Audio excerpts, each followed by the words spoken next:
Chicago Bulls center Nikola Vucevic had an interview with Marc Stein, and in that interview, he didn't sound too sold on the new look Chicago Bulls. We're going to talk a little bit about that, plus more on today's Locked On Bulls.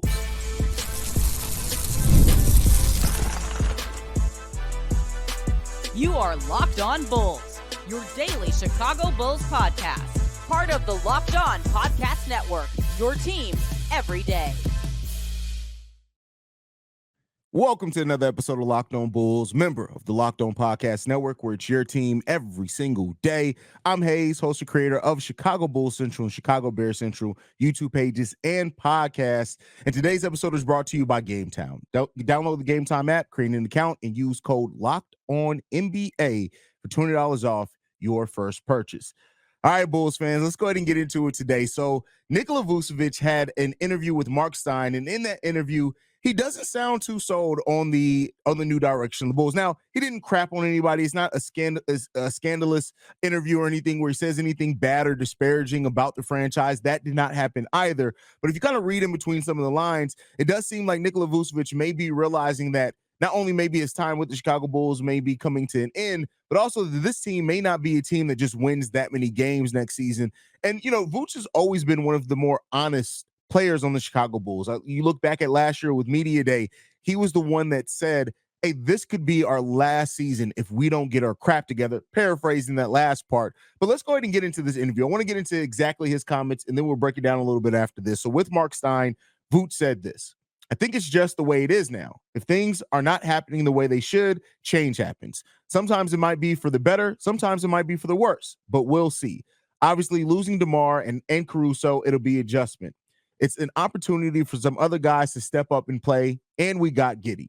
We'll just have to see how we do. It's part of the NBA. Change happens all the time. I think once we get going and once we start training camp and playing, I don't think it's something we'll be thinking about. We'll just be thinking about playing the best we can and seeing what we can do. Us as players, once we start going, we don't think about it too much. So I don't know about you guys. And again, you guys know I'm somebody who I like to look at things from all angles. I make sure that I give my opinion. Well, first the facts, and then I give my opinion based off the facts. And I'll let you guys decide how you feel about it and what you take about it after that. I'm not here to tell you how to feel, tell you how to think. I'm not here to tell you how to take those words from Nikola Vucevic. But me personally, in reading those words from Vooch, the way that I took that is he's not too confident in the direction of the team. He's not too confident. And that is along the lines of what a lot of analysts, hell, even Bulls fans think about this team right now, that they're just not overly confident that this is going to be a team that wins a bunch of basketball games next year. Now, of course, we could be very wrong on that. This could be a team that maybe shocks and surprises the world. Maybe the pieces do come together. Maybe they get another player that takes a huge step up like Kobe White did last year, and it completely changes the outlook and direction that you view this team could be on.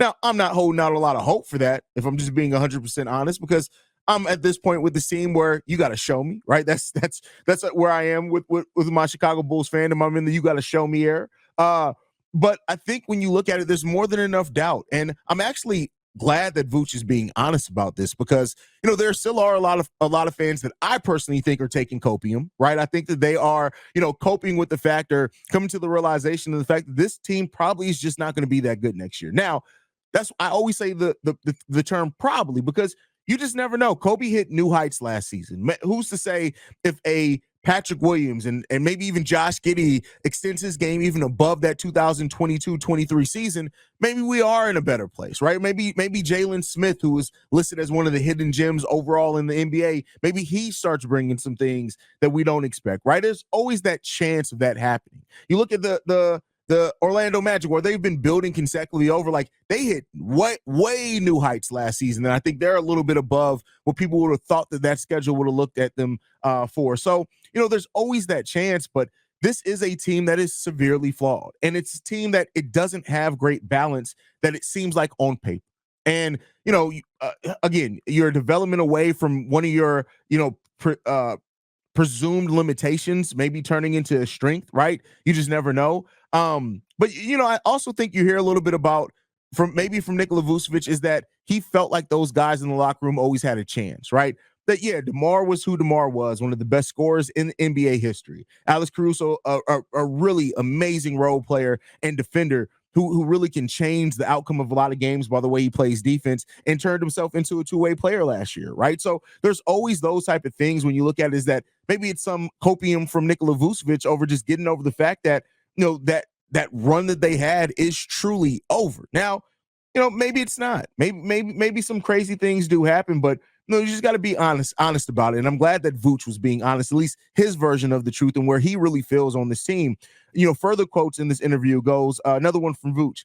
Honestly, I know it's a pretty basic answer, but you don't have much control over it. So you just kind of wait and see. If they decide to change and trade me, it's on them to do so. Just like a year and a half ago, I was a free agent and I could have chosen to go elsewhere. It's just the way the business works. So now we'll see.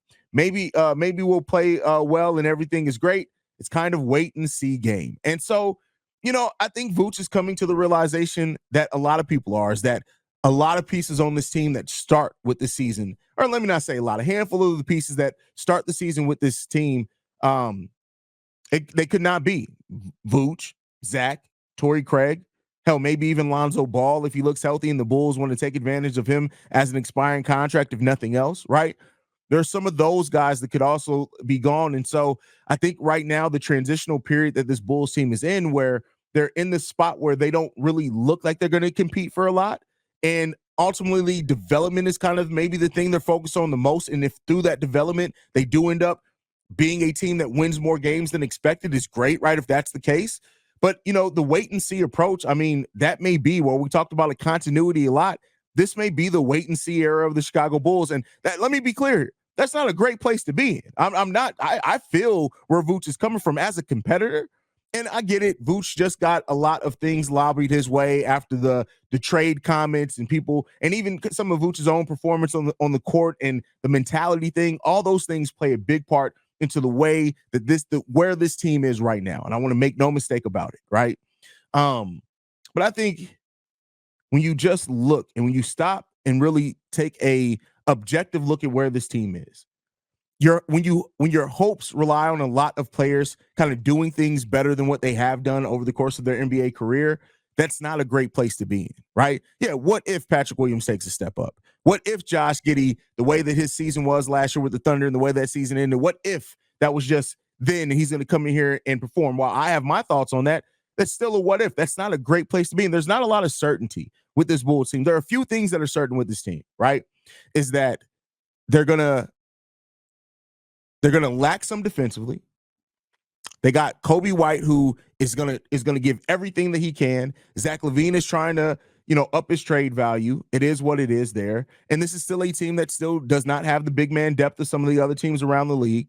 They don't have the quality depth now, some of the other teams around the league. And, you're looking at a lot of young players, really a 21, 22-year-old Josh Giddey. You're looking at a 20-year-old Modest Bucilis, right? You're looking at these guys to see what they can bring for your future, but that doesn't say a whole lot necessarily about the right now, right? And so, ultimately it just comes down to this team is the direction of this team is going to be determined by how good they end up being this season, right? And I know that may not be the kind of the straightforward answer you guys want to hear from me, but like it's a lot riding on how good some of these guys look this season. It just realistically is. How good does Josh Giddey look? How good does Kobe White step up to now? Does he take his game to even further level where he averages over 20 points per game with the same type of clutch metrics and things that he had last year? Are those things going to be here for this team? And if they're not, I mean, that's going to be a very weird outlook for this squad. And, and that may not be the worst case thing for the future of the Bulls, but when you're a veteran piece, an over 30-year-old piece in Nikola Vucevic, and you're on this team that is clearly going a younger direction, unless the young players step up in a major way, that's a difficult place to be in when you're looking at the future and longevity of your career. Now, Vooch has 1 year left on his contract after this. He's already said he doesn't plan on retiring at the end of this contract, and hats off to him for not expecting to do that. But all these things go into the place where I understand the place and the realization that Vooch has come to with the Chicago Bulls franchise right now. They're in a place of limbo, and the worst place that the Bulls need or should want to be yet again for another year in a row is middle of the pack. And that's where it seems like the Bulls are going to be yet again, is middle of the pack. And we'll see where that ultimately gets us, man. I mean, Does it get us a team that competed and looked tough at points this season, but then we get lucky, some lottery luck, and end up keeping our pick? That's the best case scenario. But then that's still, even if that happens, the best case scenario for the Bulls is that they play pretty well, they compete, they end up not making the playoffs or whatever else it is. You get luck in the lottery, you keep your top 10 pick. But then what does that spell for the direction of your veterans? Because that then points to another chance of you going even younger in the future. So I ultimately think Vooch is just coming to that realization. He just understands. He's been around the league a long time. He's seen where things have gone. He basically has already been somebody who not suffered, but went through a similar process in Orlando when they needed to get younger. So let me know what you guys think on that down below. When it comes to Vooch and his comments, how do you take them? Do you think that shows a lack of confidence in where this team is going and how much they're going to win? Or do you think it's just Vooch kind of just getting his honest thoughts off? Let me know what you guys think on all that down below if you're on the YouTube side. Next up, though, we're going to be talking or playing buy or sell with the Chicago Bulls bench rotations. Which players do we buy or sell are going to be part of the Bulls rotation heading into next year? But first, we got to get into a message from one of our sponsors, and that is eBay Motors. Passion, drive, and patience. The formula for winning championships is also what keeps your ride or die alive. eBay Motors has everything you need to maintain your vehicle and level it up to peak performance. Superchargers, roof racks, exhaust kits, LED headlights, and more. Whether you're into speed, power, or style, eBay Motors has you covered. With over 122 million parts for your number one ride or die, you'll always find exactly what you're looking for. And with the eBay Guaranteed Fit, your part is guaranteed to fit your ride every time or your money back. Because with eBay Motors, you're burning rubber and not cash. With all the parts you need at the prices you want, it's easy to make your car the MVP and bring home huge wins. Keep your ride or die alive at ebaymotors.com. Eligible items only. Exclusions apply. eBay Guaranteed Fit only available to U.S. customers. All right, Bulls fans. So I want to do something a little fun here to end the week, and I want to play buy or sell. This may be something we start reoccurrently doing, especially during the season, buy or sell, like players' runs or stretches or anything like that. Just got to add a different kind of structure to the pod with Pat gone. But I want to play this. So one of the biggest conversations that a lot of people are having are what is the Bulls rotation going to end up being, right? And there's the starting five. I feel pretty confident, it's pretty well determined and locked in. I think we know the players that are going to be in that starting five, unless barring either a huge leap from a player or a huge kind of disappointing training camp or something like that. Josh Giddey, Kobe White, Zach LaVine, Patrick Williams, Nikola Vucevic. Then we know two players, at least in my opinion, that are absolutely going to be part of the rotation, in Ayo Dosunmu and Jalen Smith. Jalen, because he's the only other big man on the roster, he may even, if you believe some of the reports, try to compete for the starting center role. And Ayo Dosunmu is going to be the first guard off the bench. So I want to play buy or sell with the chances that the other players on the bench have to be in the Chicago Bulls 8 to 10 man rotation next year. So we're going to start off with rookie Marc Stein. Now, this is a guy that I think the Bulls are invested in his development. And I think that I don't know the minutes, right? I'm not going to say he's going to play over 20 minutes per game or anything, but I do think he's going to get pretty consistent minutes unless he starts playing terribly. And when it comes to Marc Stein, he brings energy, he brings some shot blocking, his ability to run in transition with a team that theoretically is going to be trying to play faster next year. I'm buying Marc Stein being a part of that 8 to 10 player rotation. It just comes down to a few things. How well is he playing even without that three-point shot? Does the three-point shot start rounding out towards the end of the season? Because I think either one of those things can determine how many minutes he's playing in the rotation. But I think it's that. And defensively, how bad is Marc Stein defensively in his rookie year? That's one of the biggest concerns from Stein is his on-ball defense. Off-ball, he's okay. Weak side defense and rim protection, he's okay. But the on-ball defense part of it and the physicality, how well does he adjust to those things? But I'm buying Marc Stein's chances to be in that rotation for the Chicago Bulls. You guys can let me know what you think on that one. Next up, after Marc Stein is Torrey Craig that I'm looking at. Torrey Craig's a veteran. I think that the Bulls are going to be trying to learn from their mistakes with Andre Drummond, with trying to play Torrey Craig so that at the trade deadline, if a contender is looking to shore up some of their bench, they can go out and get Torrey Craig, a solid three-point shooter, solid defender, really good system player, and he tends to play better when he's playing around superstars. He's really good at filling that role when stars are there. And so I think Torrey Craig is going to play.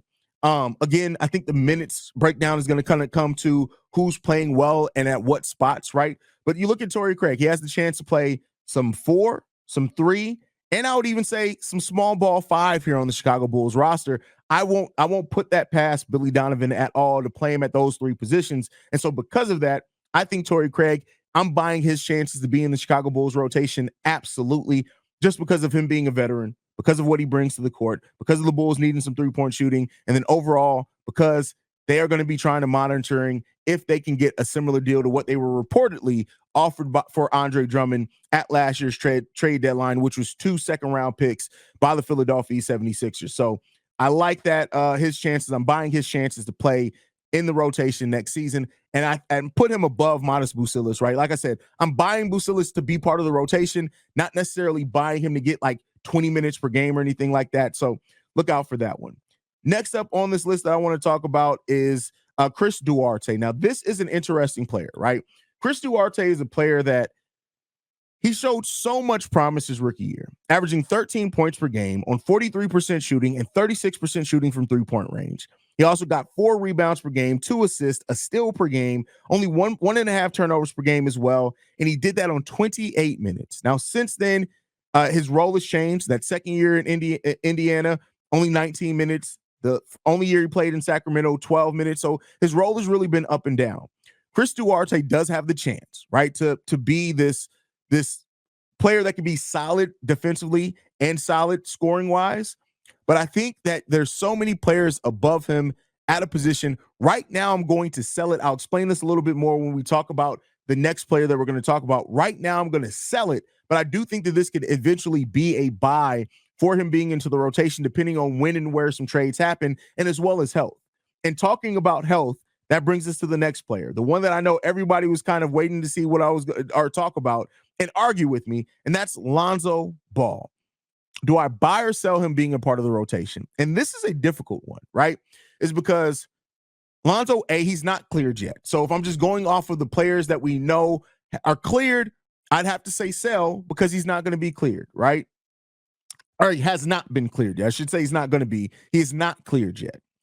If Lonzo Ball is fully healthy, and even if, right, or if he is fully healthy, he's still going to be on a minutes restriction.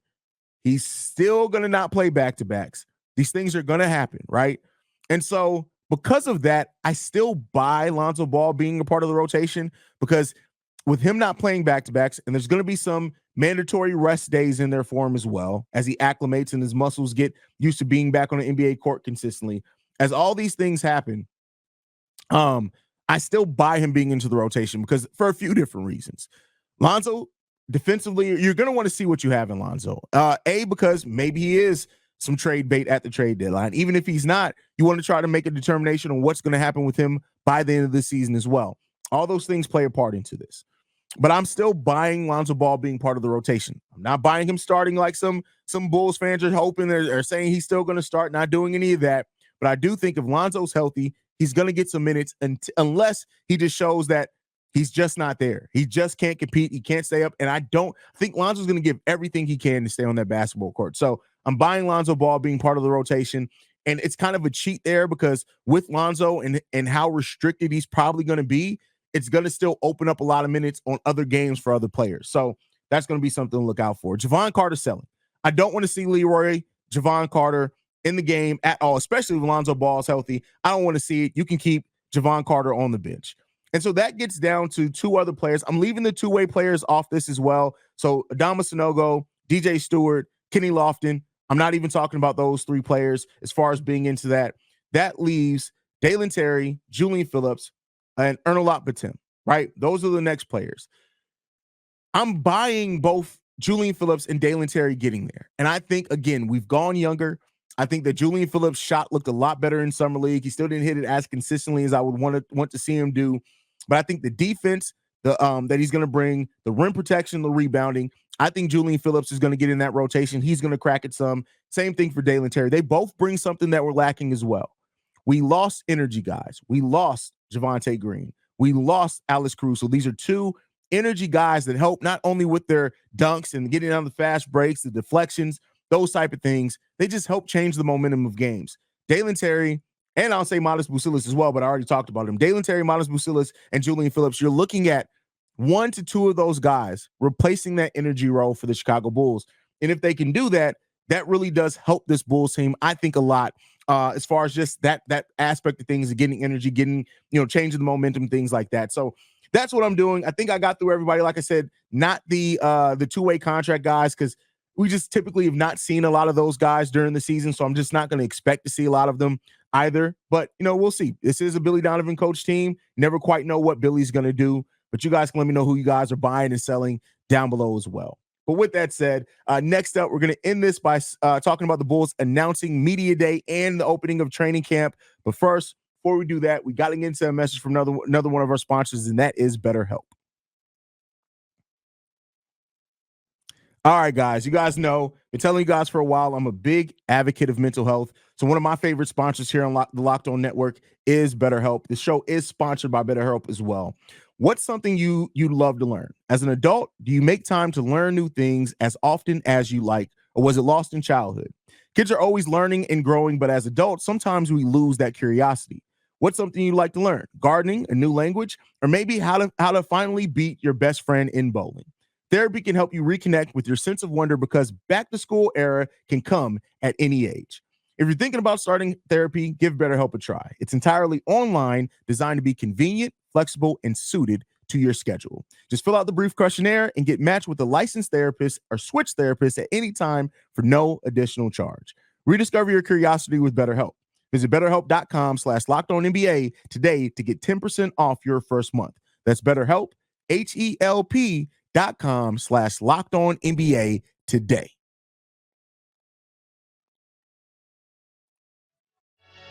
All right, Bulls fans, last topic of the day and of the week. It's been an emotional week, man. Leading up to Pat's departure, and we know we were going to do that official last episode, and deciding to do it live and things like that. I think people forget. Let me not say people forget, but me and Pat did not do episodes together before we started Locked On Bulls together. We just didn't. I had been on one live call with him, but really didn't get a chance to interact. And so just what me and Pat have been able to build here over Locked On Bulls for two full seasons doing this here, that's crazy. We did 2 full seasons here. That's crazy, man. But with that said, the Bulls announced Media Day, which is kind of the unofficial start of the season. This is where you're going to get interviews with AK, the players, Billy Donovan. You're going to get all of that. So that was announced to be Monday, September 30th. So only a few days away, basically, 24 days away from that happening, a little over 3 weeks away. And that is going to be big, man. Just to hear the players, their thought process, even though we heard a little bit of Vooch on today's episode, but the players' thought process, the new players coming to the scene, Modest Bucilis, hearing Billy Donovan, and of course, Billy's going to talk about changing the shot profile and wanting to play faster and those type of things. But it gives that air of we're finally about to start the season. And then training camp is the next day. They're staying in Chicago this time. They're not going to go to Nashville. At least that's not been announced as of yet. We'll see if any changes come to that. And so just getting that start of the Bull season, and after training camp opens, you get a week or so of training camp, and then a week or two, and then your first preseason game is there. And then we're going to really start seeing basketball games. And while the preseason isn't going to tell us everything that we need to know about this team, it is an exciting time because we just get to see our boys play. And that's something I'm extremely excited about. So we're getting close. We're getting close to basketball starting. The basketball days are starting soon for the Chicago Bulls. And I, for one, could not be more excited, guys. I could not be more excited about getting the season underway, about getting the guys in here, about getting workouts, seeing the workout videos, the guys competing against each other, all the fun stuff that we get during Media Day. You guys know we'll be live right here, right after. I'll have to go do Chicago Bulls Central first, but then we'll be live here that day to talk about what happened in training camp. I'll try to get Pat back in for that episode as well. So that's kind of already my plan. First time to tap Pat on the shoulder and be like, "Hey man, I need you to come do this episode with me." So hopefully you'll be seeing Pat again via training day, so me and him can or a media day, so we can talk about that. But yeah, it's right around the corner, man. Basketball is starting. 2K is already out. Maybe you guys have been playing it. I'm CEO Haize on PSN if you guys want to catch this work.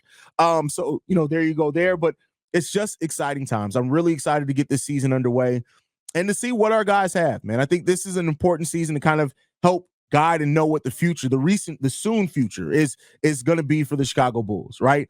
Because if this team is better and the young guys do take a step up, as we've talked about in previous episodes, they have some cap flexibility that they can have there. If they're bad, look forward to that number 1 overall pick, or not number 1 overall. I wish. But just those things, and we're getting towards season mode. This is my first season now doing this show solo for the season here on Locked On Bulls. So we're going to be finding ways to incorporate you guys. Let me know what you guys thought about buy or sell. Like I said, try to make that a Friday exclusive thing, is play buy or sell with something. We'll find something to play buy or sell with. You guys can let me know that. But that's my time, man. Thank you guys for tuning in. If you want to follow me, you can do so at CEO Haize. But more importantly, you can follow us at Locked On Bulls. Send us any feedback, questions, comment, concerns, lockedonbulls@gmail.com. Make sure you guys as well are filling it up, that mailbag. Like I said, with Pat gone, I'm going to be using the mailbag a little bit more than what me and Pat were able to do when we were doing the show together. The voicemail line is 331-240-1180. But thank you guys for tuning in and making Locked On Bulls your first listen. We are part of the Locked On Podcast Network. You can find us on every podcasting app and platform of your choice, as well as YouTube, the Odyssey app, and Amazon Fire TV. And I'll see you guys on Monday. Peace, y'all.